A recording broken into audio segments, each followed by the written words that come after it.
Hello বন্ধুরা, আমি আবার চলে এসেছি আজ আবার একটা ছুটির দিনে। তোমরা সবাই কেমন আছো? আমি তো মোটামুটি ভালোই আছি। তা আজকে আবার একটা ছুটির দিন, আমরা বান্ধবীরা মিলে কয়েকজন বান্ধবী মিলে আমরা আবার একটা খুব ভালো জায়গায়, খুব সুন্দর জায়গায় ঘুরতে যাব। চলো, এই যে আমরা সবাই একসাথে মিট করেছি, মেট্রোতে উঠে গেছি। আমরা মেট্রো করে এখন যাব হলো রবীন্দ্র সদন। ওখান থেকে আমরা একটা খুব ভালো জায়গায় যাব, খুব সুন্দর জায়গায়, ফার্স্ট টাইম যাব। এই যে আমার বান্ধবী শম্পাইকে জিজ্ঞাসা করলাম আমরা কোথায় যাব, তুমি একটুখানি আমার বন্ধুদের বলে দাও। তিনি বলে দিলেন, কিন্তু সারপ্রাইজ। কোথায় যাব? মেট্রো থেকে নেমে গেছি আমরা, যেখানে যাব সেখানে ডিরেক্ট বাস যায় না, অটো যায় না, তাই একটু হেঁটে কষ্ট করে যেতে হবে। দেখো, কোনো ভালো জায়গায় গেলে ভালো কিছু হয়। এই যে আমরা রাস্তা চিনি না বলে দাদা আমাদের রাস্তা চিনিয়ে নিয়ে যাচ্ছে। তো গাইস, আমরা চলে এসেছি আমাদের কলকাতার মিন্টু পার্কের ইস্কন মন্দিরে।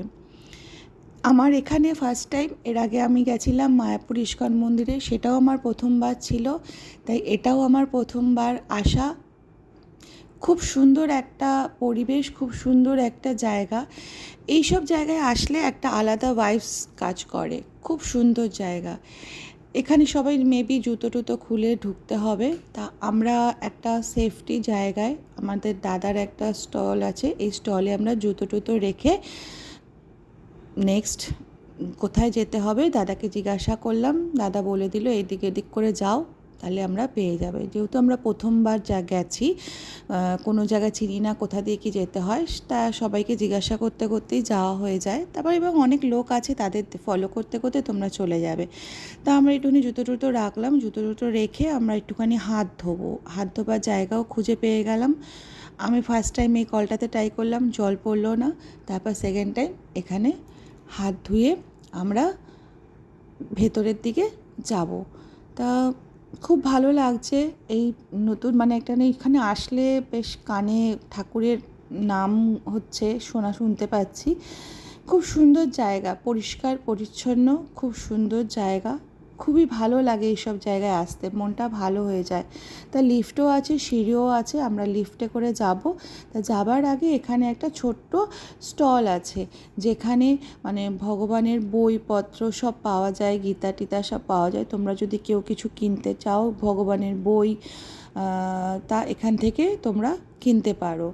তা আমরা চলে আসলাম এই জায়গায়, মানে ঢুকেই একটা আলাদা ভাইবস, ভগবানের নাম কানে শুনতে পেলাম। একটা আলাদাই ভাইবস কাজ করে এইসব জায়গায় আসলে। বন্ধু বান্ধবের সাথে সব জায়গায় যাওয়া ভালো, মানে এইসব জায়গায় তোমরা আসলে সত্যিই তোমাদের মন ভালো লাগবে। আর মানে প্রভুদের দর্শন করে যে মন এতটাই ভালো হয়ে যায়, কী বলবো, অপূর্ব অপূর্ব, খুবই সুন্দর, খুব ভালো লাগে এসব জায়গায় আসতে।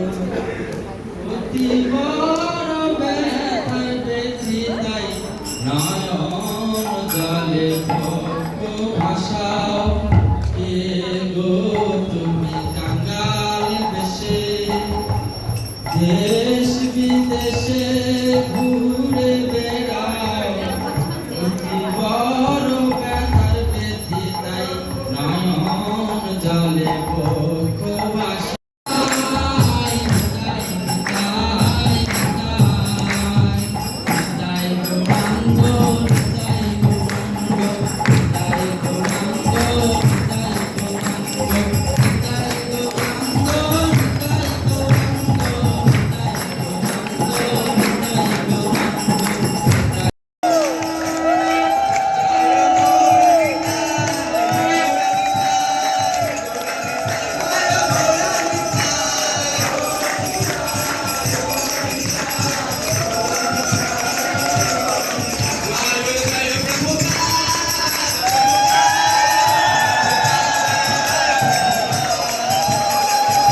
এতক্ষণ আরতি হলো, আরতির পর যে মানে ভগবানের মূর্তির যেন একটা আলাদা, মানে একটু অন্যরকম হয়ে যায় বেশ। মানে এটা আমাদের মনেরই যে ভগবানের এতক্ষণ নাম করে, এতক্ষণ তাদের মানে কীর্তন শুনে কান মন যেন সব পবিত্র হয়ে যায়, বা তারপর চোখ দিয়ে যে তাদের দর্শন, সেটার একটা আলাদা ভাইবস, মানে খুবই ভালো লাগছে। মানে এইসব জায়গায় আসলে মন টোটালি অন্যরকম হয়ে যায়, খুব ভালো। আরতি দেখে আমরা এই জায়গাটা একটুখানি ঘুরে দেখছিলাম, তা এখানে দেখলাম অনেক মেয়েরা বসে ভগবানের জন্য ফুলের মালা গাঁথছে। আর এখানে অনেকেই বসে বসে রেস্ট নিচ্ছে, একটু বিশ্রাম নিচ্ছে, খুব গরম পড়েছিল তো। তাই এই জায়গাটা ঘুরতে ঘুরতে দেখছি ইনি এই জায়গাটাকে সাজাচ্ছেন। তা আমি ওনাকে জিজ্ঞাসা করলাম, প্রভু এই জায়গাটা কিসের জন্য সাজানো হচ্ছে? তা বললো উনি এখানে প্রভুর নৌকা বিহার হবে। তা পুরো জায়গাটা জুঁই ফুল দিয়ে সাজানো হয়েছে, তো পুরো এরিয়াটা না ফুলের গন্ধে পুরো রমরম করছে, মানে এত সুন্দর গন্ধ, মানে চারিদিকের পরিবেশটা খুবই ভালো। তা আরতির পরে আমরা একটুখানি প্রদীপের শিখা নিলাম, নেওয়ার পরে এখানে সবাই প্রদীপ জ্বালিয়ে ভগবানকে আরতি করে। তা বন্ধুরা, তোমরা কেউ প্রদীপ নিয়ে এসো না বাড়ি থেকে, আমরাও নিয়ে গেছিলাম, কিন্তু এখানে সব পাওয়া যায়, তাই জন্য বেকার আর নিয়ে যেও না, এখানেই সব পাবে। যে প্রদীপটা যখন জ্বালাচ্ছিল, সবাই আরতি করছিল না, এত সুন্দর মানে লাগছিল, সেটা নিজের চোখে না দেখলে বুঝতে পারবে না তোমরা। তো এসেই এই জায়গাটাকে ফিল করবে। সব সময় তো দূর থেকে সমস্ত কিছু বোঝা যায় না। দেখো এই নৌকা বিহারের জায়গাটা এত সুন্দর করে সাজিয়েছে না, খুব সুন্দর লাগছে, এত সুন্দর করে সাজানো হয়েছে, খুবই সুন্দর। তা আমাদের আর অতক্ষণ টাইম ছিল না, একটু আমাদের তাড়া ছিল, তা আমরা আর নৌকা বিহারটা দেখতে পারিনি। পরে নেক্সট টাইম এসে আমরা আবার এই জিনিসটা দেখব, বাকি রয়ে গেল জিনিসটা দেখাটা। তা বেরোনোর সময় শুনতে পেলাম যে এখানে নাকি বসে ভোগ খাওয়ানোর ব্যবস্থা আছে। এমনিতেও গেটের সামনে ছোটো শালপাতার মধ্যে ভোগ সবাইকেই দিচ্ছে, তা কেউ যদি বসে খেতে চায় তা 50 টাকা কুপন কেটে এখানে ভোগটা খেতে পারবে। তা এখানে বেরিয়ে দেখলাম যে ছোট ছোট সব ছেলেরা না, বাচ্চারা কি সুন্দর মানে ভগবানের নাম করে গান করছে, নাচ করছে, মানে ভগবানের নামে ওরা মানে ব্যাকুল হয়ে গেছে, মানে এত সুন্দর লাগছে। কারণ আজকালকার বেশিরভাগ বাচ্চারাই তো একটুখানি অন্যরকম, তা এরা যে ভগবান, এ তো ছোটো বয়সে ভগবানের নাম নিচ্ছে, তা ভগবানের মানে সেবায় এরা মানে নিজেদেরকে সমর্পণ করেছে।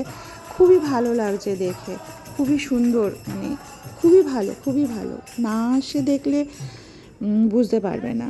তারপরে এখানে একটা ছোট স্টল আসছে, স্টলের মধ্যে তুমি ভগবানের পুজোর সমস্ত জিনিস পেয়ে যাবে। তাছাড়াও কাউকে যদি কোনো কিছু গিফট করতে চাও সেগুলোও পেয়ে যাবে।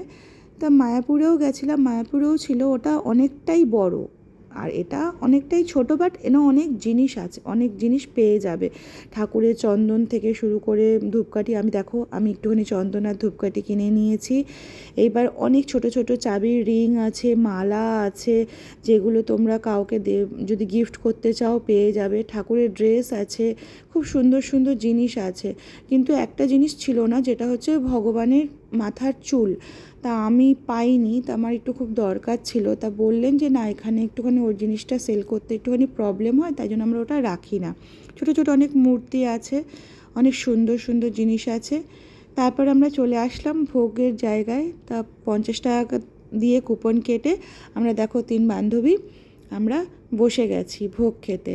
আমাদের একজনের একটুখানি কাজ ছিল, তা ও একটুখানি আগেই বেরিয়ে গেছে, তা আমরা 3জন ভোগটা নিয়ে তারপর বাড়ি যাব। তা এখানে দেখছো ভোগ, খুব সুন্দর ভোগ, এবং অনেকে মানে আছে যারা নিচে বসতে পারে না, তাদের জন্য সিটিংয়েরও ব্যবস্থা আছে, তাই কোনো অসুবিধা নেই। তাই এই ভোগে যেন একটা আলাদা টেস্ট, মানে তুমি সারা দুনিয়ার রেসিপি এক জায়গায়, আর এই ভোগের রেসিপি এক জায়গায়, মানে যেভাবেই করুক না কেন এই ভোগের টেস্ট আলাদা লেভেল।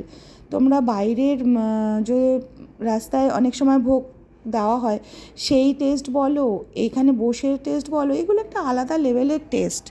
খুবই ভালো লাগলো, সারাদিন খুব ভালো মতো কাটলো। এইবার আমরা একটা উবের বুক করে বাড়ি যাবার পথে নিজেদের অনেক এক্সপিরিয়েন্স, অনেক মনের আশা শেয়ার করতে করতে, অনেক গল্প করতে করতে, মজা করতে করতে বাড়ির দিকে যাচ্ছি। তা আমরা সবাই বলেছি যে আমরা কোনো দিনও মানে যদি জীবনে কোনো দিনও মানে আমার বিশেষ করে আমার একটা ড্রিম তোমাদের সাথে শেয়ার করি। তা সেই ড্রিমটা হচ্ছে এই যে প্রতিদিনই অফিস থেকে ফেরার পথে আমি এই জায়গা দিয়ে ক্রস করি, আর প্রতিদিনই ভাবি যে বেশ একটা জায়গায় আমি একদিন হলেও যাব, সেই জায়গাটা হলো এই জায়গাটা, আইটিসি সোনার বাংলা। আমি এইখানে মানে যাবার আমার খুবই ইচ্ছা, মানে এটা ধরো ড্রিম। তা আমি বলেছি যে আমার 1 মাসের স্যালারি খরচা করে আমি এইখানে ঘুরে আসবো। তা এই নিয়ে বন্ধুরা খুব হাসাহাসি করলো। তা যাই হোক, আজকের দিনটা খুবই ভালো কাটলো। আর তার জন্য থ্যাংক ইউ আমার বান্ধবী শম্পা। ওর জন্যই, ও যাবার কথা তুলেছে, ওর জন্যই আমার মায়াপুর ইস্কন মন্দির বলো, কলকাতার ইস্কন মন্দির বলো, ঘোরা হলো। তা বন্ধুবান্ধব অনেকেই থাকে, তা এরকম বন্ধুবান্ধব থাকা ভালো, যারা এইসব ভালো জায়গায় ঘুরতে নিয়ে যাবে। যাই, সবাই ভালো